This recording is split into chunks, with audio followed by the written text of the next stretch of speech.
shit was crazy. Did it, baby. Shut up, big dog. I'm proud of this kid, for real. Very proud of him. You don't make no excuses. This motherfucker's in LA, New York. Like, man, I don't know how to get started with music. And you're doing that in Winnipeg, Canada. I'm very proud of him. Counting this money, man, they got a nice ring to it. They get the things I have, no one nigga been through it. I love to play dumb, but I never been stupid. I make it look easy where your niggas spit rootless. This is my theme music, play it when I wake up. Say a quick prayer, then get to getting my cake up. Thinking back on how these motherfuckers tried to play us. Certain moments I had to endure that I can make up. What have you been up to, man? Not too much, man. I was just in church this morning. Yeah, I just Okay. finished having lunch. So yeah, I'm just chilling this afternoon. Yeah. Good, nice. Mm. Thought you were, and you work throughout the week, right? Yeah. Yeah. What kind of job you doing? Well, actually, I just started a new job, so I actually just got hired as head of sales, doing like marketing at the marketing agency. So that's my new Awesome. position that I'm in. Yeah. That kind of ties into your whole, can help your career a lot. Yeah, definitely. Is that the definitely. basis they sort of accepted you on or hired you on? Seeing Yeah. the social growth?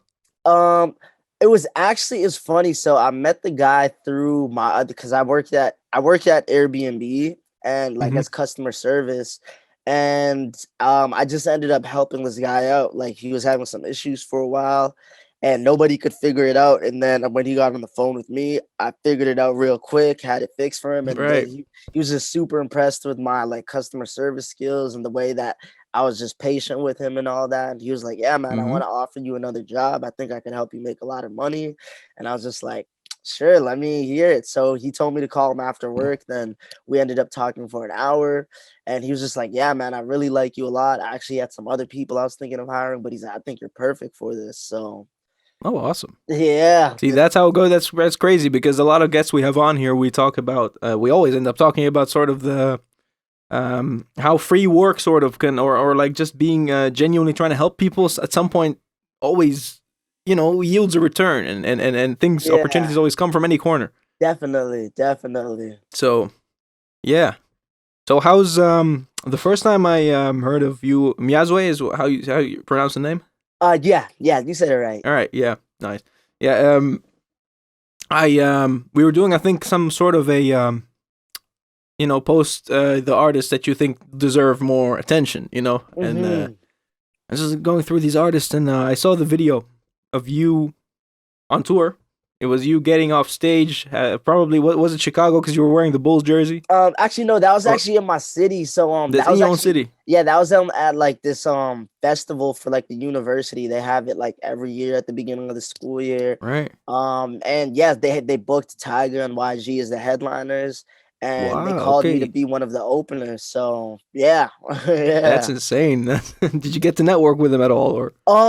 I met with their teams and stuff a little bit. I didn't really interact Mhm. with them. They were like sort of in their own change room and all that. But honestly, I was having so much fun that I wasn't even really thinking about that. I was just like enjoying the crowd love because the fans were showing me so much love. People were asking me for pictures. I was with Mhm. like my cousins, my close friends and stuff. So I was just having a good time in my own world, really. Amazing. Yeah, because I saw like the video of you like getting off stage, and actually I think we shared it and said something like, "This is just what genuine." It was like genuine happiness that came out, like a genuine feeling. It's you saw it. in Yeah, it you was raw. of- It was a very raw com- moment. raw, exactly. Yeah, of like we're making it. Yeah, no, definitely. That was like a big moment in my career for sure. Like that changed Mhm. the way I saw everything definitely after that day. Yeah, Yeah. because like, before this, take me back to the beginning, because I mean I must say like your work stands out. Hip hop Thank you. is such a overly saturated market, and I'm a purist when it comes to it, but not a purist in the sense of being too stuck in one genre or one style of it, but like I accept the new wave a lot. But Mhm. there's just so much that comes in, so many submissions we get in, and weeding out the good from the bad is just it's an endless job. But Definitely. you have that. You have something that um, in terms of being a lyricist as well as just production value and everything comes together as a um, just as a whole. Yeah, it just stands out. So I appreciate tell that, me, man. where does your where does it come from? Where does the talent come from? When did you discover it? Um, so I started rapping first in 2012, but honestly, I'm the type, I'll admit to people, like, I wasn't always the best rapper. So it was like when I started, I knew, because people always told me I had the voice and stuff, but I always knew like I had to work on my writing still. I had to become a better hook writer and all that. So I just knew that I have to outwork everybody from that point, and I knew that as long as I work hard and I keep studying, the greats and all that, and the people who've done it before me and the people who've done it to the highest Hmm. level, I'm definitely gonna get better. So yeah, I just really just kept working. Cause there's some people that are definitely they're naturally talented at it, and it's just Hmm. something they have. But I can admit to people it wasn't something that I was just naturally always great at. I had to really put a lot of work in. So yeah. It makes sense. As you said, like some things are God given, like but then there's just so much that goes into it that talent alone is not enough. You hear it a lot. You hear it with athletes Hmm. and artists as well, and um, I think as you said, like you have the voice as well, so that's like one God given thing. Yeah, What I can had you a add to natural that to sort voice. of yeah, Yeah. wait, yeah, but along with that, I mean, it doesn't just take talent to it. Like I always say, like hidden talent doesn't gain your reputation. There's Hmm. no point in it being hidden. Um, what are you doing to gain that exposure and constantly grinding and gaining that following? So it's really a combination of like just the way I brand myself and marketing really, because even like when I first started making music, that was when I first started university and stuff. So like in those first couple of years, I was taking like different courses and all that. And one of the things that like I loved, the classes that I loved the most was just marketing and just seeing how like companies put out products and life cycles and studying all Mm, that. So when it came to my music and all that, um, I really, that was one thing I always wanted to focus on. Like I gotta brand myself a certain way. Like people gotta know me for certain attributes and all that. And that's what they come to me for. Cause it's like I feel like a lot of mhm, artists, they try to just copy pretty much what they see somebody else doing. But at the same time, it's like you have to be your own unique entity, because it's like if you copy somebody else, people, because you're just a copy of it, it's like having like a brand like Nike and then you have like mhm, a no-name brand which has the same designs as Nike, but it's not Nike. So people are always gonna, the shoe might look the same, but they're always gonna go to Nike because that's the original source of it. So I always just wanted to have a unique identity, a unique brand that's just true to myself, what I want to represent, what I want to to just really show people. Because especially as an artist, the bigger mhm, you get, the more people look up to you and stuff. So it was always like, okay, what is it, that the message that I want to put out to people? How do I want mm. people to look at me? Like how am I influencing them? So that's really the way I look at it. Branding and marketing is a big thing for me. I think about it like the more the persona that you sort of create that it's hard to get out of that once you've reached a certain following. I Hmm. think because then you can be people can see you as a fake person, so there's something to you know pay attention to. I think while growing. Yeah. So, what is sort of the message you're trying to put out? Because in your music, you're always trying to you give the whole come up sort of feel Hmm. of like a lot of your music is about the come up and you're making it and sort of also speaking it into existence maybe in a way, Yeah. right? And then another thing is like you have the socially conscious side. You know Hmm. what what do you want your brand to represent? Man, I want to hustle and motivate people. Just especially just like my family story, just like it goes back to like my dad, my mom, Hmm. where they came from. Like they weren't from here. They came all the way from Zambia and Africa. Like even my dad, he grew up in a small village. He didn't start school till he was 9, but he still ended up making it out of there. getting full scholarships to university, and then got more scholarships to come to school over here, and then just built a life for himself. And just growing up too, I saw how hard my parents worked. And so that was just something always just naturally instilled in me. I realized like if you really just put your head down and focus, you can make anything happen. Especially because I feel like in the city I come from, there's not a lot of successful artists or people that really make it to that next level. And even if there are, you don't really hear about them because like most of them just leave and they never come back and all that. So it's like I just want to inspire people to really know that no matter where you're starting from, you just got to make a plan and be determined, and you can really make anything happen for you. Like you really have more control over your life than you think, you know. And I want people to know that, and people to have that confidence in themselves, you know, especially because, Mm-hmm. you know, when you're trying to chase something super big, especially when other people around you've never seen something like that, they'll fill your head with doubts and all that. And it's just I want people to be like, have that confidence in yourself to, you know, be able to block out that noise even when other people are saying it's not possible. Believe in yourself, because they say Mm-hmm. like, you know, success starts with just the belief. You have to just believe something can happen, and then you start working towards it, and slowly over time it ends up becoming a thing. You know, like I study Steve Jobs a lot too. Like they said Steve Jobs, when it came to Apple, when he had the vision in the early stages, he was just so determined to make it that vision that he had in his head, and he pretty much bent reality into the world he saw.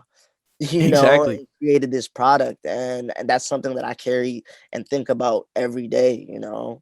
So Mm-hmm. I just want other people to know that too, and I want them to see it through me, to see my come up, like from not being able to rap that good, from having nobody at my shows, you know, Mm-hmm. and to me really doing it and inspiring people and just really creating something out of nothing, you know. So That's interesting because it's there's a big question always about whether you should stay local or whether it's better to expand and go outside where there is a mhm. lot of other noise, you know, or other where you're one of many instead of being the trendsetter locally. Yeah, And I want to ask you, what do you think? Because you know, Winnipeg is a small place, yeah, yeah. relatively, right?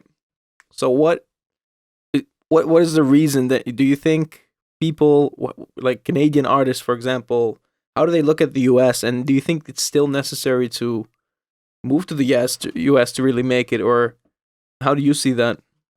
I feel like the internet's kind of changed that, you know, because it's like now music is really like Hmm. without borders. Because with the internet, you can be in 100 different places at once, you know, really Hmm. without even going there. So it's just, I think finding a way to just put yourself out there and just, you know, get through the noise, just really break through that and have stand out amongst everybody. Now, with that being said, though, I still do think it's very important to travel to different cities, you know, just to be exposed to different cultures, you know, to meet people face to face, because there's nothing like that Yeah, in-person connection as well, too, you know. So I for definitely sure. think, yeah, like even to get respect here, like a lot of people don't respect you until like they see you getting love in the US, or like, you know, seeing you Hmm. get booked for shows or certain people down there showing you love and all that. So yeah, no, I definitely still think that plays a big part in it, but I don't think you have to necessarily move down there to really make your career blow up like before. Yeah, yeah, yeah. Now for me, I'm because I manage a couple of artists Hmm. in they're in Jordan. I'm half Jordanian. That's I don't know if you know where that Oh is. yeah, I know where Jordan is. Yeah, I got You friends know from where it like is? Palestine, Jordan. Yeah, exactly. Yeah, Yeah. we're the same people, all of us. And Yeah. I always say it's weird. Like sometimes they have such a big, you know, these artists have such a big underground following that's super passionate about them, but then they always still have the feeling that we need to be known in. We need to collaborate with artists abroad, and I actually encourage that too, like abroad and Hmm. just to get your name out there. Just to it doesn't even matter if you get followers from there. Just to the fact that you worked with those people gives you legitimacy in their own country, in your Yeah. own country. You know what I mean? Yeah, And definitely. it has definitely become easier with the internet. I just don't know. For a lot of people, sometimes you'll be not a sellout at this stage, but people might label certain artists as do you even care about us because we are the locals here, and you're now trying to change Yeah, no, the way you know definitely, what I mean? definitely. Yeah, because yeah, sometimes people do try to box you in. But Hmm. that's like another thing too. It's like you gotta really just look at your own goals too. It's like, of course, the fans are gonna have their opinions too, but it's like, Hmm. man, as a person, like my goal is to be bigger than just here. So it's like I get, you guys may feel that way, but like this is also for me too. I'm doing this for me because I know there's people over there too. It's like just the way you guys get affected by my music, you guys gravitate to it. There's probably somebody over there who my music can affect in the same way. So why would I not want to try to get it out there to those people too, you know? Yeah, yeah, yeah, yeah. I agree. I agree totally. Hmm. And what's your creative process like? Man, I don't really Do you have a even have process a really. creative process? Yeah, it's really random. I mean, yeah, I mean, I just some days, I'll intentionally be like, "Okay, I'm gonna sit down and write right now. I'm gonna go in the studio for a few hours." Da da da. Sometimes though, it's just somebody will hit me up and be like, "Yo, I just sent you these beats," and then it's just like I go check the beats out, and I Hmm. like them so much in the moment, the ideas start flowing to me, and I'm just like, "Okay, let me just get this idea down because it's so good. Like I gotta lay it down before I forget it." So Hmm. yeah, Hmm. it's different every time. It's different every time for sure. Interesting. So Yeah. do you like hum into a mic and sort of Um. improvise sort of Yeah. So when sounds instead of lyrics? Because I've seen a lot of people do that nowadays. yeah. So actually, yeah. When it does come to like okay, that and creating in that way, yeah. No, definitely. I'll definitely make like the melodies and the flows first because I feel that's what drives this song first initially. That Mm-hmm. feeling. So you want to catch the vibe first, and then once you have the vibe, just fit the words into that. Of what you're trying to say, and then just fill it all out. But Mm-hmm. yeah, yeah, definitely. I used to like there's times too though where I'll write some words down in a certain flow and then I'll find a beat and I'll be like, okay, this fits perfectly for what I wrote here, and then Mm. just take it from there. Right. Yeah, yeah. That way, it looks like the beat was actually formulated around the topic or the Y- lyrics you Yeah, wrote. Yeah, yeah. and that's always special because that's where like people like Nipsey and even and Kendrick do in what I thought in Damn, for example, in that album. What made it so great was the whole. It's like a it's like a movie. I always relate it to a movie, and you have to watch it from the beginning, from number 1 to number 10, whatever, Yeah, because every song is linked to the next one in terms of storyline and yeah. are you ever looking forward to creating a project like that, or do you stick to the mixtapes or Yeah, no, yeah, because all my albums, I put out 2 albums now. But when I made them, I know I'm definitely like thinking in concepts like, okay, I'm gonna cover these topics for this album. This is what I'm trying to talk about.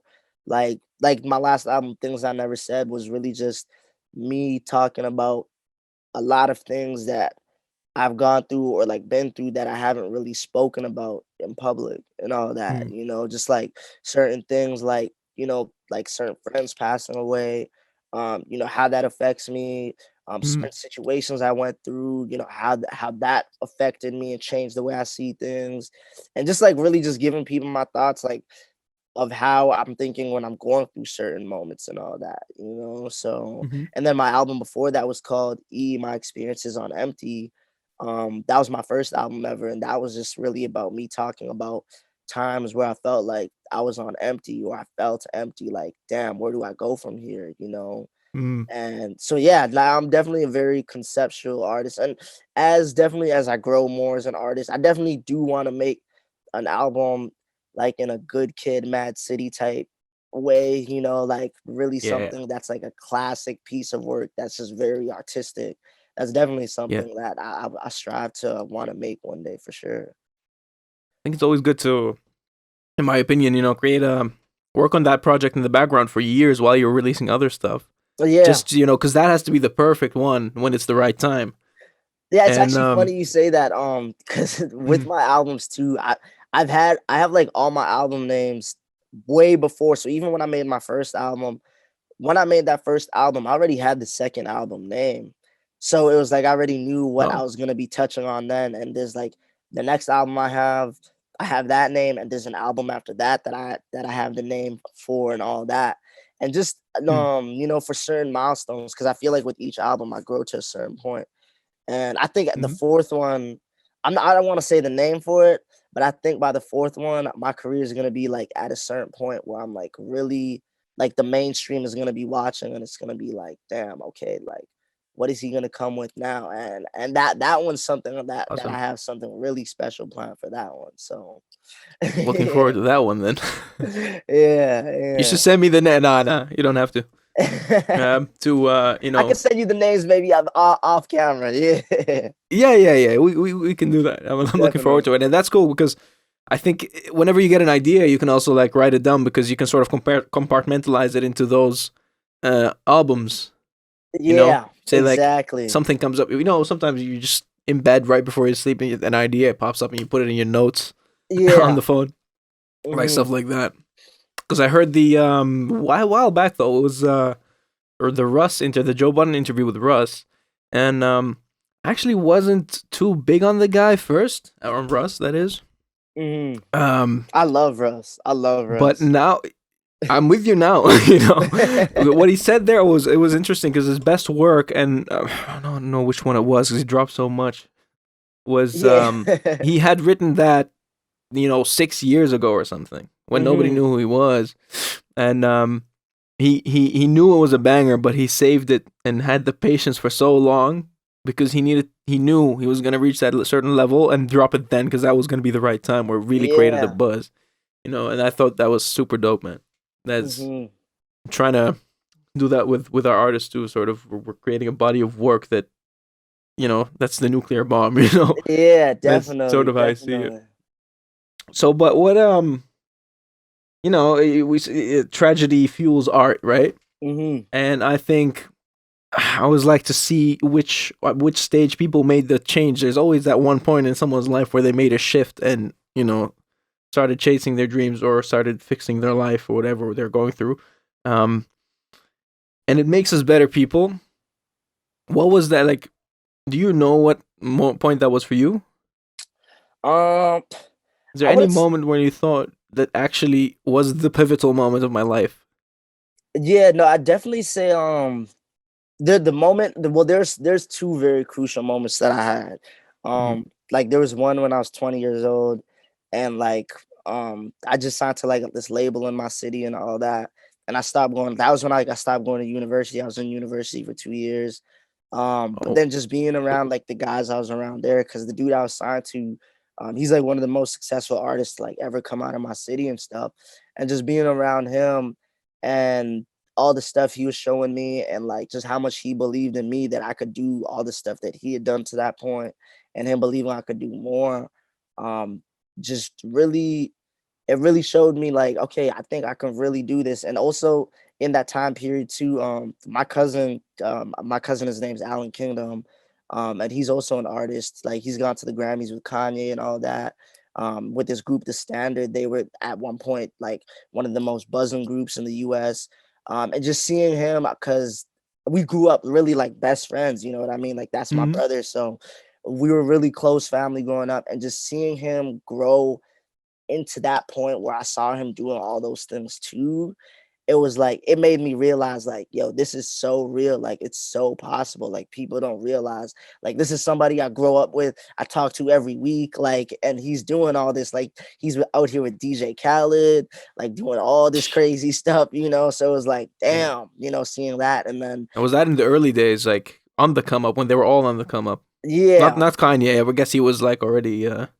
up there, but Khaled maybe. No, Khaled was actually established, but Khaled was like showing his Okay. group love. Like he even popped out Mm. for one of their shows, opened up for them. Like, so just seeing that, I was like, damn, like, like Yeah. that's crazy. It, yeah, it And makes it real when there's it's happening so close to you. It's like within your family. Then. yeah, it definitely Yeah. changes your perspective. And then another moment was like a couple years after that. I had a friend who's like we weren't that close then, But we were like cool enough that he pulled me to the side one day and he was like, man, like I've been watching you grind these last few years, and he's like, bro, I see how hard you go. And he's like, honestly, man, he's like, I think you have so much potential. He's like, I really think you could make it to that next level. He's just like, I feel like you just need like a little bit of guidance, like somebody to help like point you in that direction. And he's like, like I'm not anybody special, but he's like, I feel like I understand music and all that stuff. Like, and I'm just really passionate about it. And he's like, I think I Mm. could really help you. And so I started working really closely with him. And he was the one that he helped me like really sharpen my brand up, my branding into like just how I want to display myself to the public. All that, even when it came to how I write my music, like I would write songs, he would break them down for me and be like, yo, this is why this song's not gonna appeal to the mainstream or to this audience that you're trying to get to. Maybe you should try writing in this perspective, try to write about these things like this. And Mm-hmm. it was just those things that he just taught me and helped me with changed everything for me, and it Yeah. just changed the way I made my art, the way my brand was. And yeah, from there things just started going up in a whole nother direction, in a whole nother level. And yeah, that was and I always tell him to this day, I'm like man, if you didn't pull me to the side like that, like I don't know if I would have been able to do all this. It was like, yeah, I had the hunger, the work and all that, but you just pointing me in that direction, making me see things that I wasn't really seeing, changed everything. So that was Right place, another right one. time. Yeah, definitely. But it's also an attitude thing, though. I mean, it's not that easy for a lot of people to accept criticism. Like, have you been good accepting criticism? Have you Oh, always been good at it, or? yeah, no, definitely. Like since I was a kid too, because like one thing with me is like I've never been the kid who was like always just naturally good at stuff. Like I've always had to work hard at stuff. So when Mhm. it comes to that, like even I remember when I used to play basketball and stuff, when I was in like freshman year of high school, I remember I got like the coaches award for my basketball team. And like some of my teammates were like, "Oh man, you just got that because you're a suck up," like da da da.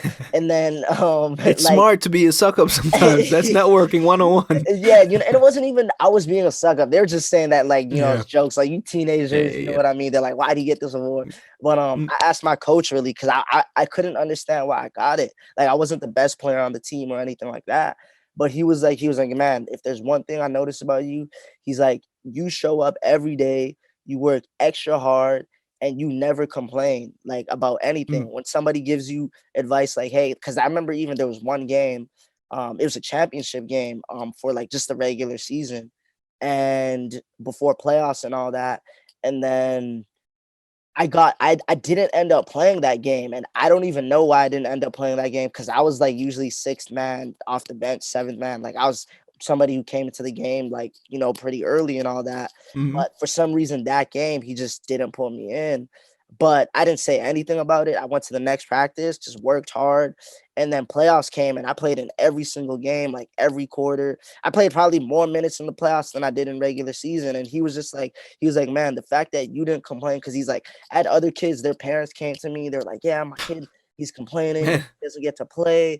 That, but he's like, you never said anything. You just came, you continue to work hard. And he's like, I can't not respect that, like not everybody's like that. And I was just like, man, I feel like if I didn't play, there's a reason I did it, and I'm just gonna work harder next time. I don't ever feel entitled to anything. And so yeah, I've just always carried that attitude everywhere I go. Yeah, it makes sense. I mean, when you look at it objectively, what's complaining gonna change for real? Yeah, Not like you can't turn the time back, and also apparently you see something that's not right. The coach. Yeah, We had someone in the class who was the opposite in the basketball team. He was the only reason he was put on the bench, and he never even played. He played like 2 minutes in the whole season, I think, was Mhm. because his parents kept complaining to the coach that he was never in the team, that he wasn't even accepted to the basketball team. So he was like, "I'm gonna put you here to get your mom off my back," and he would still complain, like some. Mhm. Like, gotta count your blessings that you're here anyway. Yeah, and that's the thing. If My he's parents hearing have this, he always knows who he is. But Yeah, and that's yeah. another thing, just like the way my parents taught me. They're like, for everything in this life, you gotta work. You gotta work for it. Like Yeah. nobody's gonna just give you anything, and that's just something I've always just kept. Like I don't expect anybody to give me anything. If I didn't get it, I didn't work hard enough for it, and Mhm. that's just what it is. Yeah, if you have everything, it's hard to be motivated to even try. You know, that's Yeah. what I feel. So maybe, I mean, now I know why parents shouldn't spoil their kids. You know, Yeah. but that's also there. This you have the your parents have the immigrant mentality, Mm-hmm. and that's a powerful thing because it's hard to, you know, you're growing up in Winnipeg, you know, you're in the West, it's all it's all good. So for people that were born and raised there, it's hard to see the downside, or that it can be worse if they're already in a bad place, Yeah. maybe mentally, or you know, or professionally, or whatever, career wise. For your parents, it was probably already a blessing that they managed to make it to Canada, Yeah. and they probably it's how did you, were you always, as a kid, were you always interested in, were you born here? And I mean, here in Canada? Yeah. Yeah. Yeah. Yeah. Yeah, I you were was born and raised there. Yeah, I was born So, here, but I've been back to my home country too though. mm, And I've seen like where my parents grew up. So like when you see that in person and it's like, man, imagine if I was born here, like my parents didn't make it out and I was born here. Like I would have yeah, to work even harder, you know, to just get to where I'm at. So I'm like, my parents, like I look at it as my parents gave me like a head start in life for almost. sure. You know what I mean? Yeah. Like compared to a lot of my cousins that are still back there and all that. Hmm. It's like I do have a head start. So it's like I'm just gonna take advantage of all the opportunity that we have, you know. Were you always aware of that, just as a kid as well, or and did you Um, always have a curiosity as to where they grew up and what the situation was like? yeah, definitely. Because the one thing my parents about them that I love is like they've never tried to like assimilate us into this culture, like and be like, oh no, like you don't got to worry about back home. Like forget about that. Nah, they've always like told us about back home and like, you know, what the values are there, you know, how our family is, our Mm, traditions, all that stuff. So they've always kept us very in the loop. And I feel like my family is very cultural in that aspect. So there's just certain values distilled in us, like even all my cousins, like, you know, everybody's taught to work hard from a young age, that nobody's just going to give you stuff. And it's mhm. just when you have that awareness, it just makes you move different through life. You look at stuff differently. So Yeah, 100%.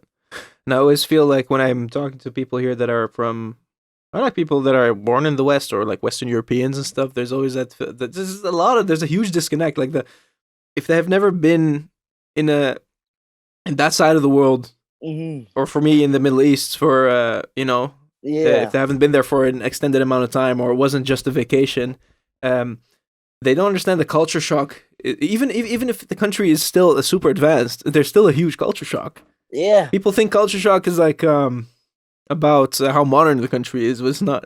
It's yeah, about just the mentality of people, and it just like some people you can thrive here, but you can go to another country in a different continent that has the same amount of modernity, maybe, and you know, but still be completely left out because of their lack of cultural awareness, perhaps. yeah, And so a lot of people miss the mark when they do business with those countries. I feel. Have you thought yes. about um? Have you ever thought about promoting your music over there as well?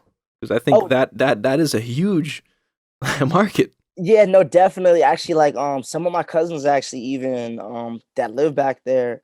I've had some cousins even actually that lived here and moved back there just because they're like there's so much more opportunity that I could have. Like just because growing up here is like the way it is, it's just like if you can succeed here, you can take that all the stuff you learned here and go back there and succeed on another level, you know? Absolutely. So yeah, some of them are just seeing that and they've gone back there and they're even like, yeah, man, we need to get you out here at some point, like fly you out for a few months, get you a few shows, get you playing in the Yeah. clubs, get your name really out there. Cause yeah, no, it's definitely a market. So that's definitely something I see, especially like there's never been a rapper like from Zambia, like who's been big. So I could be like Hmm. that national treasure. Like even though I'm Canadian, that's still where I'm from, you know. So Yeah.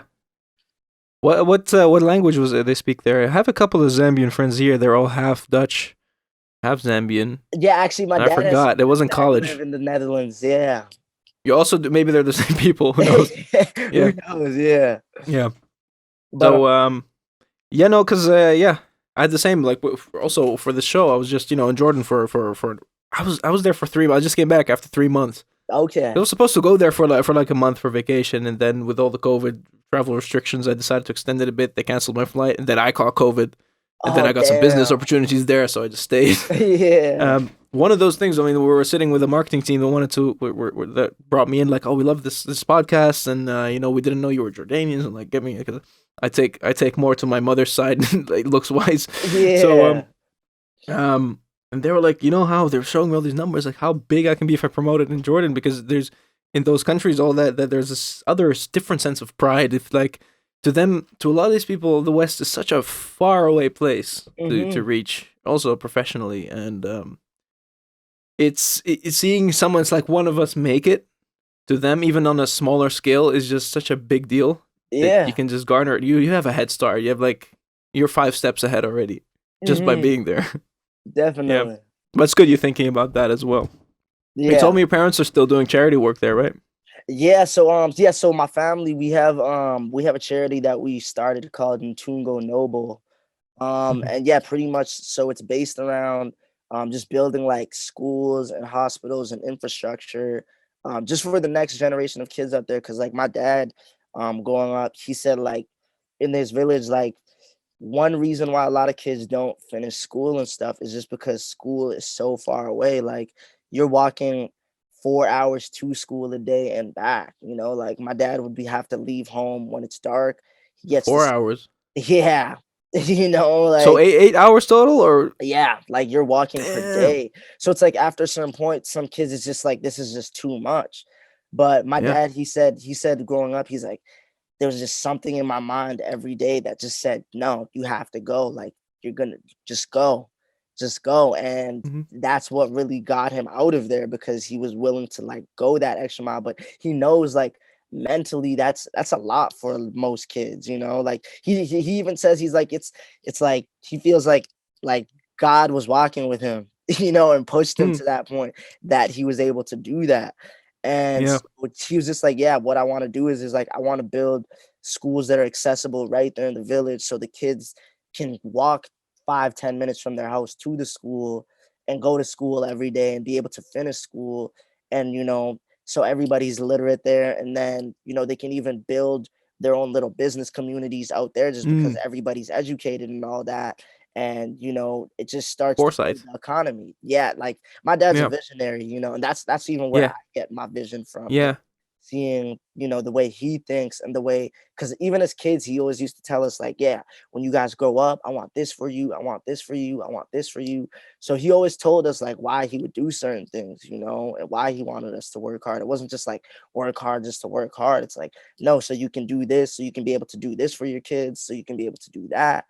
And yeah, so that's really what it's based around. And even just like Hmm. we want to help with just providing like food resources, to help people with like have their own farms out there so they can have their own food supply, grow their own food, and just really teach people, how to be self-sustainable, because Yes. one thing with my dad being out here is it's because he's like the breadwinner in his family. He's getting calls all the time from people like, "Hell, can you send me money for this? Can you send me money for that?" And he's That's like, very common indeed. Yeah. and yeah, and Our it's like, cultures are very similar in that way. Yeah. yeah, yeah. Yeah.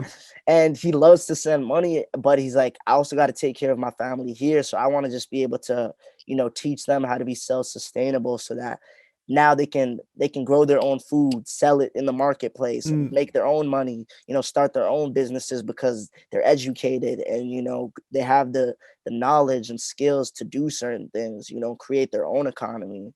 So yeah, that's really what we're focused on out there. So yeah, my dad's village is like the first village that we're starting to build in. And then, hopefully over the years, as once we get, things really going out there, we can start moving to other areas in the country and Mm. start developing out there as well. So Is that something that you want to leverage with your career as well, sort of to do that as a side business as well? yeah, definitely, definitely. That's definitely Mm. something I want to promote with my platform, just because, like, I feel like even outside of my just helping out there, I want to help my community where I grew up. Like, Mm. 'cause I feel like with our city, there's not really a lot of music resources, like even places for like kids to go. Say if you wanted to learn how to mix music, or learn how to be like because there's also different jobs in music other than just being an artist. You know, you can Mm-hmm. be a manager, you can be an executive, an A&R, all these different positions, but we don't really, there's nobody to teach you that. And so like as my career grows, I want to like build facilities that can be like educational centers where kids can go and learn about all these different positions. And maybe if a kid's not good at rapping or good at singing, you know, they might be very business minded and savvy and know how to sell the artist. Mm-hmm. And you know, they can learn about how to become an executive and run a label and do all that sorts of stuff. So Even yeah, just the give it, social media pages, doing the artwork and all. Yeah, yeah, you know, there's a graphic lot. designing, all The that. Yeah. entire industry. Yeah, yeah. Yeah, so yeah, giving back is just a big thing I want to do with my life. Like I want to make a lot of money, but I also want to give back a lot of money. I want to give back and help, you know, the next generation, because really we're only here for a limited time. So I just want to be able to build for the people who are also going to be here after, you know. Mm-hmm. Yeah.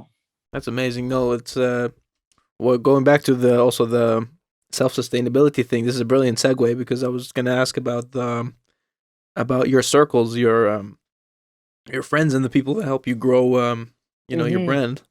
Um, do you have a big one? Do you have do you keep small circles? Do you is Yeah, I it keep a that tight do you keep circle for the money sure. within the family, so to say?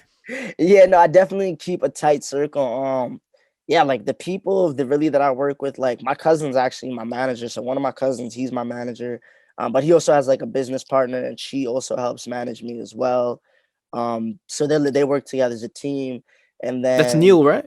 that's Yeah, my cousin we've Neil. Yeah. communicated before. Yeah, Yeah. yeah. And yeah, so like I really keep a pretty tight circle. And then I just have like my close friends that I grew up with.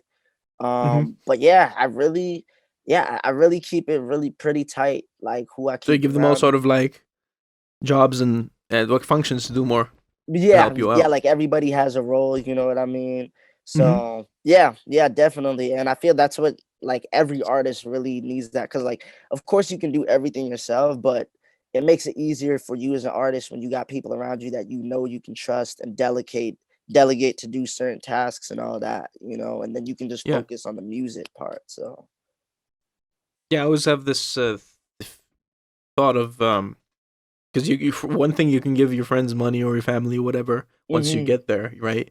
But then it feels like it's not earned. Better to sort of Yeah. if you give functions, even if you're overpaying, at least you know you create that self sufficiency at that point, the or self sustainability in within the business side of things. Yeah. Um, yeah, and it keeps everyone motivated and gives them purpose, I guess. Yeah, And exactly. then people are flourishing within their strengths. Yeah, and they gain Yeah. more confidence in themselves, and then, you know, they start to help other people, you know, and it's just like it's just a cycle, you know? Hmm. And it's like, really, that's just what I wanna do. Even my name, it literally means "let me help you." So, I feel Oh, yeah, I feel like interesting. my Yeah. purpose really here is to just help people, bring the best out of people, and just give back to as many people as I can and just help them become the best versions of themselves, you know? Hmm. Yeah. All right.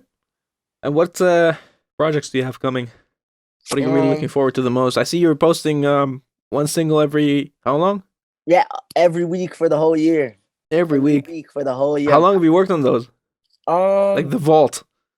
the vaults. See, so it's funny. So I've been recording obviously like the past couple of years.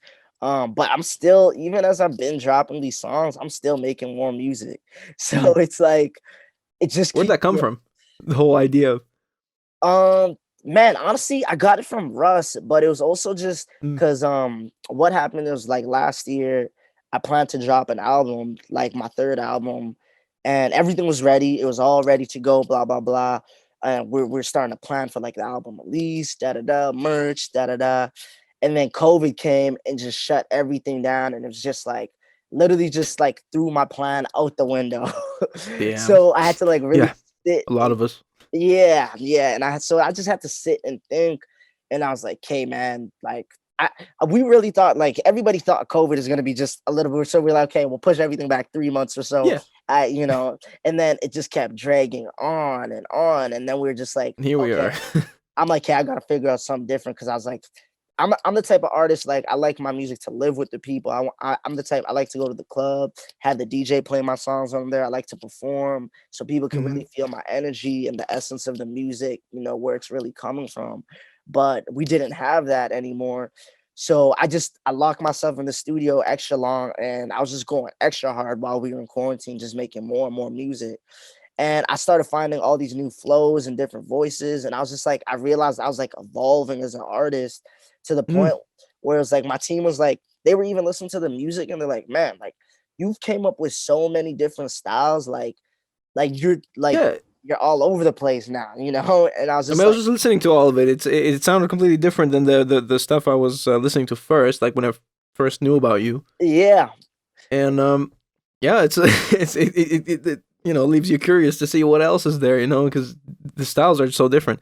yeah. So with that then came, I was just like, cause yeah, I dropped a few singles, all that. But then I was just like, hey man, I gotta figure something for next year because it looks like I have to have a plan that can work with COVID being on still, or even Hmm. without COVID not being here. So I was just like I'm a big fan of Russ. So I was just like, and I had so much music to the point. It was like, man, I can't just let these songs sit here. So I was just like, you know what? Let me just start dropping them every week. Like just to show the fans I've really been working, to show how diverse my styles are, how many different ways I can make music. And yeah, so we just decided, I was like, okay, first week of the year, I'm starting to drop every week. And yeah. It's a hell of a goal, man. Good luck with that one. Yeah. But that's the whole quality. The just COVID itself made everyone think of, especially when you're dealing with content, just quality or even quantity over quality. And it's hard to do both, but you're sort of doing both. So how do you keep that quality control when you're thinking about what you drop? Because you also don't want it to compromise the brand Yeah. in a way. Like if at what point do you say, oh, if you think one project isn't finished yet or isn't good enough, but you still want to drop that week? Like, at what point do you step away from that and think, okay, this might affect my brand badly. Let me just work on this for a bit and postpone it another week. I think it's just like naturally I'm a workhorse. So like like I'm the type of dude I can crank out 5 quality songs in one night. Like I remember Like, even if it one has to point. happen, it has to happen. Yeah, like I Yeah. remember one point even when quarantine just started, there was a point I made like 16 songs in like 3 or 4 days. And my team, like I sent them to my team, and they were literally like, my whole team was shocked. They were like, dude, you literally made a quality album in the past 3 4 days. Like you could drop this as an album next week if you wanted. And I was just like, man, like I don't know, the energy's just flowing right now. And so it's just like, yeah, I use my team as quality control too. Like, they'll Mhm. listen to songs and they'll tell me like, you can make this one better. But I feel like I put in so much hours to this point because it'll be 9 years this fall since I started doing music. So it's just like I can tell, like making quality comes pretty natural and easy to me now because I can tell like, okay, this flows dope. Nah, this don't Mhm. sound too good. Let me change this. So yeah, yeah. You got muscle memory going. Yeah, pretty much, pretty Yeah, much. that's. But that only comes with your repetition and just doing it. If you, I mean, we have nothing else to distract us now. That's what's cool about it, though. Like channeling the energy into something like that. Yeah, And exactly. something that pisses me off nowadays is it's been a while now with the streaming hack. Like there's this thing where artists seem to have, you know, if you drop an album with 25 songs on it, it's gonna stream very well. You're gonna get high streaming numbers with less people listening to it because the same one Yeah. person listened to 25 songs, whereas with the other artists, 4 people will have to listen to this 10-song album to get those amounts of streams, Yeah. and it always compromises the quality of an album. Where like, I think it was like the recently was a Chris Brown release a couple of years ago Yeah, where it he was dropped a like 45 song album. something like that, and I was like, man, I struggle to find maybe 3 that are really good. Why don't you just you know make it more compact? Do 8 to 10 great songs like Yeah. Daytona by Pusha T, for example. That was, I don't know what you thought of it, but for Yeah, I'm me, a it was big a Pusha fantastic fan. project. I'm a big Man, Pusha fan. Yeah. that was within the whole where the whole discussion was going of like, do we release? Because I heard they had 20 to 25 songs, but they selected 8 or 7. It was, I think, even. Yeah. Yeah. Just 7 to qualify for a Grammy as an album. Correct.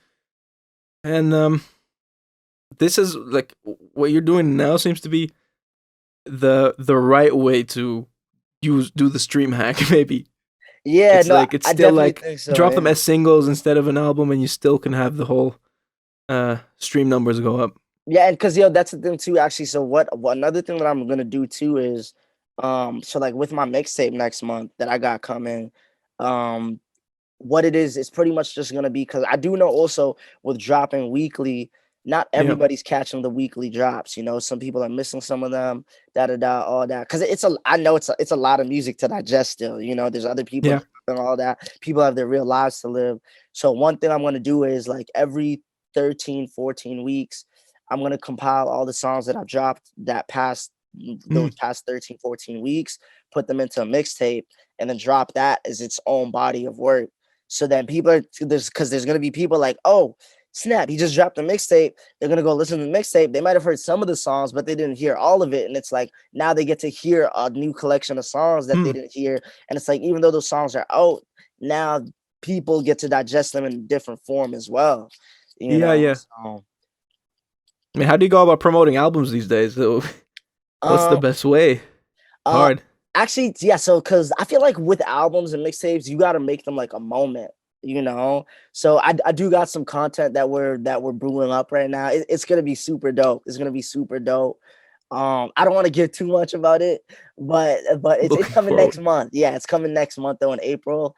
And yeah, me and my team, we've been plotting heavy on it the past couple weeks. But yeah, we're gonna have some dope photo shoots. We're gonna roll out some merch and stuff with it. So Hmm. it's gonna be something just geared to also to get the fans interact, get them excited about it too, you know, through that. So it's gonna be dope. It's gonna be dope. Nice, man. Yeah, we'll post it as well. Just always looking forward to those to I those drops I and appreciate it, man. just yeah, man. Like thanks a lot for coming on and giving your time and Yeah, man. hopefully some people can learn from it as well. See how you're doing things. Like go check out Myazwe on on Instagram. Just your name. That's your tag, right? Yeah, yeah, I'm That's it. I'm Yeah, Myazwe and everywhere. So you just can find you me can there. see the way he's hustling and the way he's dropping and running his pages and um yeah, hopefully you upcoming artists or even not artists, like anyone can learn from it because promotion is the same everywhere now when you're on social media. Yeah, So definitely. hey man, they anything else you want to share? Man, not really, man. Not really. Just shout out to everybody grinding, man. I know COVID's been hard for a lot of people. And one thing I've realized with COVID too is like there's two types of people. There's people that are just gonna sit and try to wait till it's done, and there's the people that are like, okay, even though this is going on, I still gotta keep working to make myself Yeah, better. So, and blaming circumstance. yeah, it's like that's one thing with me. I'm like, I don't let this just stop me from working, and if it has stopped me from working, it's not too late to get going again, give yourself a head Yeah, start before the world opens up fully again, so yeah, shout out to everybody out there working hard during these times because it's hard for everybody, but keep grinding. actually, one thing like about COVID, one more thing is now that you bring it up is the networking aspect of things. Like, how have you been? Has COVID pushed you to network more? How do you go about networking with new artists or producers or whoever you need to network with? Yeah, man, it's actually crazy because during COVID actually has been like the best networking wise for me. Like Yeah. I made some of my biggest connects. Like I've got some records coming with some pretty big producers. Like I got some songs coming with T Watt dropping later this year. He's worked with like Amine, Mac Hmm. Miller, Oh, Cousin I mean, it's great, Sis. man. I like his more party, more like dancey stuff. Yeah, T Yeah. Watt actually produced Reel It In by Amine. So me and him, we got some stuff. Oh, Um nice. Yeah, we got some dope stuff coming. I met him So through how do you? Clubhouse, which is crazy because Clubhouse has been a big thing for networking. I don't know if you've been on Clubhouse. Um, No, but I keep hearing about it. Is that like that's a good tip actually? Let me let me write that down. yeah, no, Clubhouse has been big, and even if you want to invite, I can definitely invite you and get you on there. But Clubhouse has Definitely been down. big for me I'm big because on just networking. yeah, it's just Yeah. like pretty much just live chat rooms and people. A lot of artists have been like meeting through their people playing their music. And it's actually Hmm. one of my producers. He played It's actually Halo, the song that dropped this year. Before it dropped last year, he played it in the room, and T Watt was in there, and he listened to it, and he's like, "Yo, who is this? Like, this kid's super." Yeah. And then it was funny too, because I just came in the room right after he finished playing my song. And then my boy was like, yo, he actually just came in the room. And then so they brought me on stage and I started talking. And he's like, yo, I want to work with you, bro. You're dope. So yeah, we just started talking. And then yeah, he sent me a bunch of beats. So we got a few dope records. I've also worked with this dude Money Montage. He's worked with NBA Youngboy, A Boogie. A few Not others bad. as well. So yeah, we got some stuff coming too. So yeah, it's been super dope. It's been super dope that I've been able to like connect with these producers who've worked with these big artists, and like just even them believing in me and like liking my music makes me even more confident in my music. Like damn, like Yeah, man, I think people should just encourage each other a bit more. Like, a cliche as that sounds, it's like those little things that to you don't mean much. Like, you gave the compliment, you didn't think it was that big of a deal, can mean the world to someone else and make them push through, because it's a small edge of always between quitting and carrying on. It's such a thin line. Just that one thing, as you said in the beginning of your career as well, the one compliment that your friend gave you was like made you really go for that as your career. Yeah, and that's one thing I try to give to other people too, especially like younger artists in my city and stuff. Like if I see them working, like I'm not the type of dude that's just gonna act like I don't see it. Like I'll acknowledge them, I'll drop comments on their new songs, like yo, keep working, bro. I see you. This is dope. Because that little encouragement can really drive someone to take it to the next level. So. And at that point, once you give criticism as well, they take it better because it's not coming from a place of hate. They know you're encouraging it. Yeah, exactly. Them and just sharing your opinion. I think that's where a lot of people go wrong, and that's where like accepting that criticism is difficult, and I get it. But it has to happen, man. Yeah, that's a fact. That's a fact. But hey, thanks a lot, and I hope you make it, and that just proves me right too, because Thank you, I've been sharing when I think of like new upcoming artists, and I've been sharing your stuff as well. So you have to make it for both of us. Yeah, definitely. Now, when I come to the Netherlands and perform, we definitely got to link up. You got a VIP ticket on me, just know. Yeah, thanks a lot, man. Hopefully, I can help set up the show too. So yeah, most definitely, man. Awesome, man. Hey, thanks, man. Have a great weekend. Yeah, you too, man. It was nice talking with you, man.